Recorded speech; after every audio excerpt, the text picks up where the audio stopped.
آج کی گفتگو میں ہم دجال کے وہ 3 سوالات جو اس نے حضرت تمیم داری رضی اللہ تعالیٰ عنہ سے کیے، ان کی موجودہ صورتحال کیا ہے اس پر بات کریں گے۔ یہودیت کے ساتھ دجال کا کوئی خاص ریلیشن ضرور ہے، کیونکہ دجال نے اپنے خروج کی اجازت ملنے کے لیے جن 3 نشانیوں کے بارے میں پوچھا تھا، ان تینوں کا تعلق اسرائیل سے ہے، جو موجودہ اسرائیل ہے، اور اس وقت یہ علاقہ فلسطین کا علاقہ کہلاتا تھا کہ نبی صلی اللہ علیہ وآلہ وسلم کے دور سے لے کر اب تک 1400 سالوں میں 3 میں سے 2 نشانیاں جو ہیں وہ پوری ہو چکی ہیں، اور جو تیسری نشانی ہے اس کے بارے میں کہا جا رہا ہے کہ چند سالوں تک اس کے پورے ہونے کے امکانات جو ہے وہ موجود ہیں۔ بسم اللہ الرحمن الرحیم۔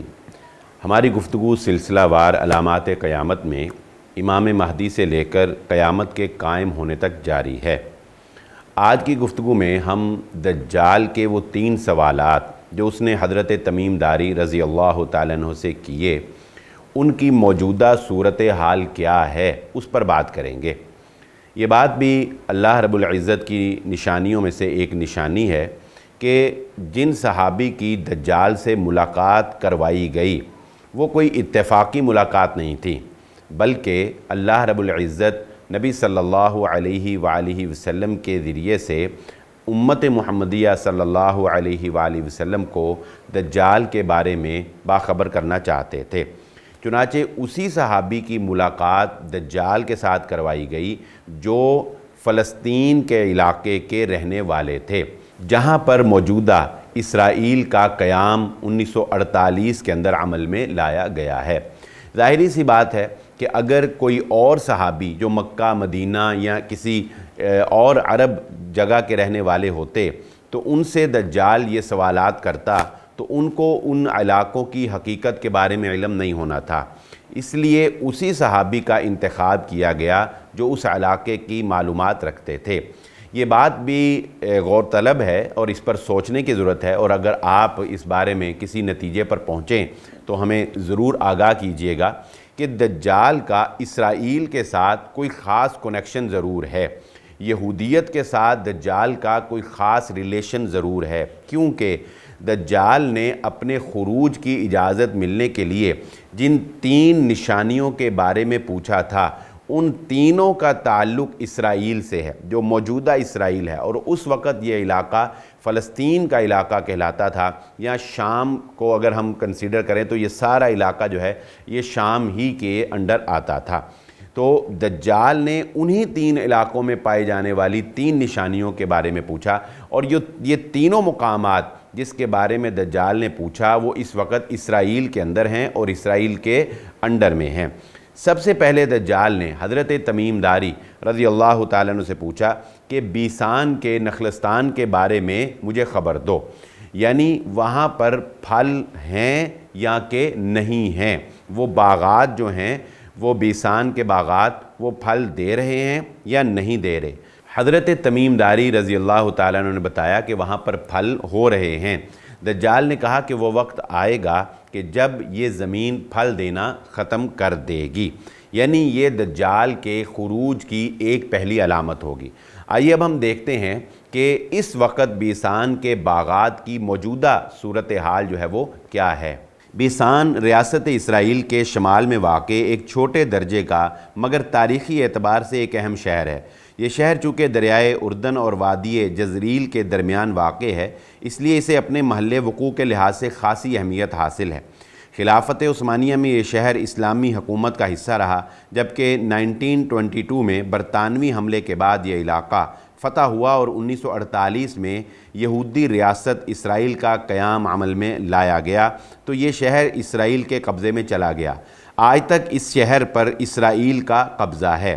دجال نے حضرت تمیم داری رضی اللہ تعالیٰ عنہ سے اسی شہر کے درختوں پر پھل آنے سے متعلق دریافت کیا تھا، اور آج فلسطین کا یہ تاریخی شہر اپنی جغرافیائی اہمیت دن بدن کھو رہا ہے، اور آبادی بڑھنے کے ساتھ ساتھ یہاں وسائل کی قلت درپیش ہے، جس کی وجہ سے بیسان انسانی مداخلت کی وجہ سے اپنی قدرتی توانائی اور وسائل کھو چکا ہے۔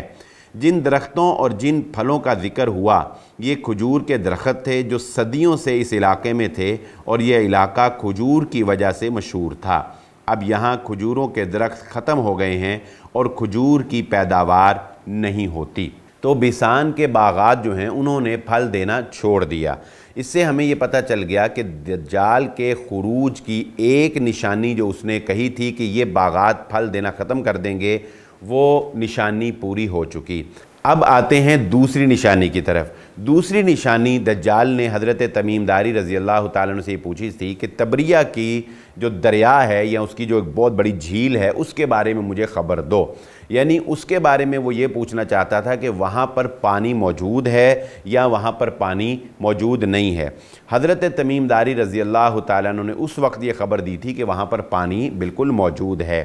پھر دجال نے کہا کہ ایک وقت آئے گا جب وہ جھیل جو ہے وہ خشک ہو جائے گی اور وہاں پر پانی جو ہے وہ نہیں رہے گا۔ اب دیکھتے ہیں کہ موجودہ اس دوسرے سوال کی جو موجودہ صورتحال ہے وہ کیا ہے۔ تبریہ کی جھیل کا محیط تقریباً 53 کلومیٹر ہے، اس کی لمبائی 21 کلومیٹر اور چوڑائی 13 کلومیٹر ہے۔ جھیل کا کل رقبہ 166 مربع کلومیٹر ہے اور زیادہ سے زیادہ گہرائی 43 میٹر 141 فٹ ہے۔ بحیرہ تبریہ کو بیشتر پانی دریائے اردن سے حاصل ہوتا ہے جو شمال سے جنوب کی طرف بہنے والا دریا ہے۔ اطلاعات یہ ہیں کہ یہ جھیل کافی حد تک سوکھ چکی ہے اور پانی کی سطح اس حد تک آ چکی ہے کہ اس میں جزیرہ نمودار ہو چکا ہے۔ 2004 میں جو جھیل پانی سے بھری تھی اب وہاں پانی ڈیڈ لیول تک گر چکا ہے۔ اسرائیل کے لیے یہ اس قدر اہم ہے کہ اسرائیل اس کے پانی بڑھنے گھٹنے کا مکمل ریکارڈ رکھتا ہے۔ اسرائیل شدید پریشانی میں ہے کیونکہ اسی جھیل سے اسرائیل کے ایک بڑے حصے کو میٹھا پانی فراہم کیا جاتا ہے، لیکن چونکہ دریائے اردن جس سے تبریہ کو پانی ملتا ہے وہ بھی قریب خشک ہو چکا ہے۔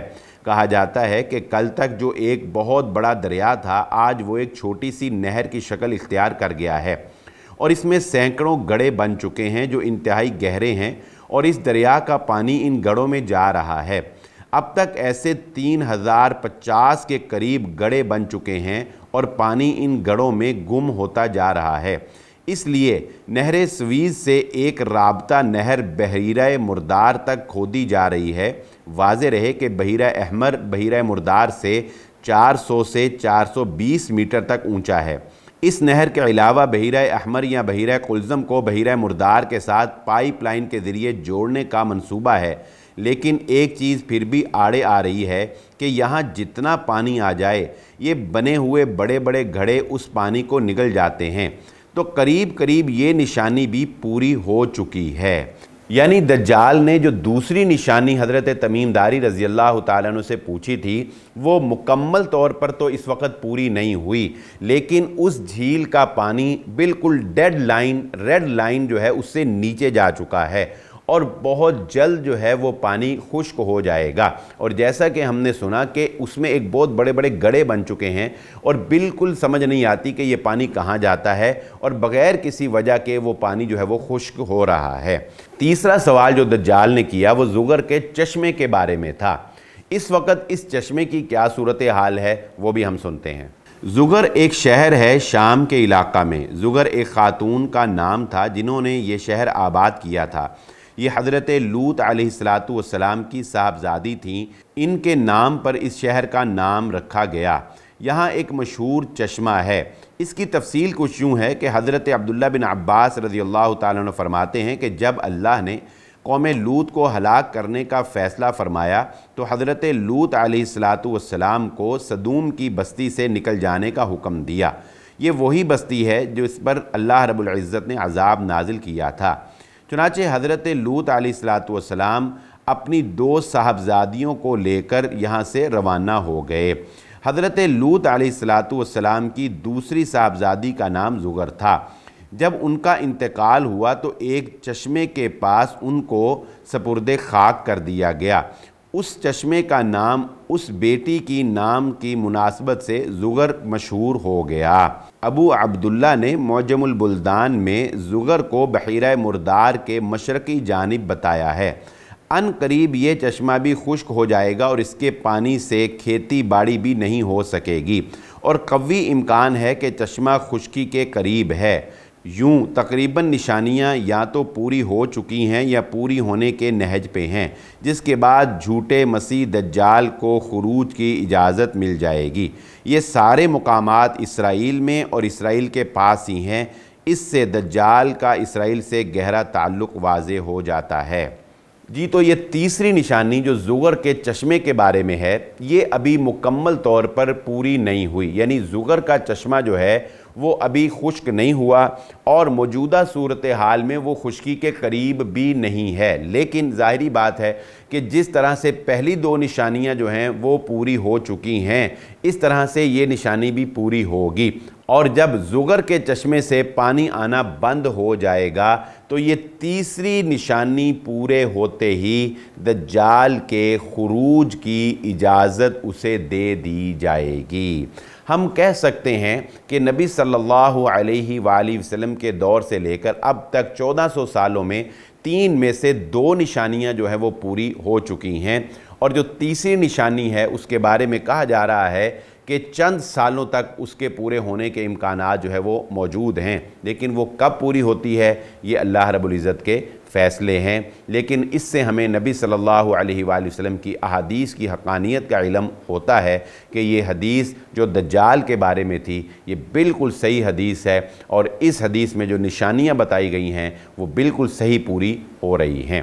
ہماری گفتگو سلسلہ وار اسی بارے میں جاری رہے گی کہ علامات قیامت امام مہدی سے لے کر قیامت کے قائم ہونے تک کیا ہیں۔ اسی کے ساتھ اجازت دیجیے، آئندہ مزید تفصیلات کے ساتھ نئے پروگرام میں حاضر ہوں گے۔ اللہ حافظ۔